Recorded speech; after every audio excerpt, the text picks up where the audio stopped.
നമ്മൾ സമീപകാലത്ത് നിന്നല്ല എന്നെങ്കിലും ഷാഫി വളരെ സീരിയസ് ആയിട്ടുള്ള ഒരു വിഷയത്തിൽ അല്ലെങ്കിൽ മനുഷ്യർക്ക് വേണ്ടിയുള്ള അല്ലെങ്കിൽ ഇപ്പോൾ നമ്മൾ ചർച്ച ചെയ്തുകൊണ്ടിരിക്കുന്ന ഏതെങ്കിലും ഒരു വിഷയത്തിൽ കൃത്യമായിട്ടൊരു നിലപാടെടുക്കുകയോ അത് ലൗഡായിട്ട് പറയുന്ന ഏതെങ്കിലും സന്ദർഭങ്ങൾ നമ്മൾ കണ്ടിട്ടുണ്ടോ?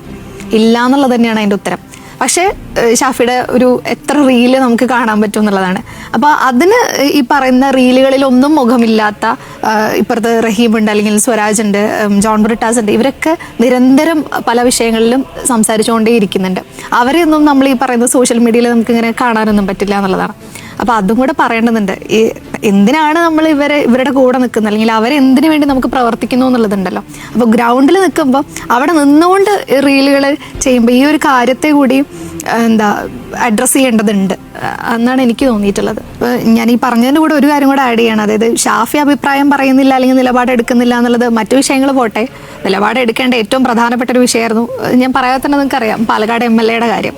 അപ്പോൾ അതിലെന്ത് ഷാഫി നിലപാടെടുത്തു എന്നുള്ളതാണ്. മറ്റാരേക്കാളും ഒരു അധിക ബാധ്യത ഷാഫിക്ക് ഉണ്ടായിരുന്നു അതിനകത്ത് അഭിപ്രായം പറയാൻ. കാരണം ഷാഫി കൊണ്ടുവന്ന നേതാവ്, ഷാഫി അവിടെ നിന്ന് ഷാഫിയുടെ ഒരു ഇടമായിരുന്ന പാലക്കാട് നിന്ന് മാറുമ്പോൾ ഷാഫി കൊണ്ടുവരുന്നു, ആ ഒരു സ്പേസ് ഒരുക്കി കൊടുത്തത് ഷാഫി ആയിരുന്നു.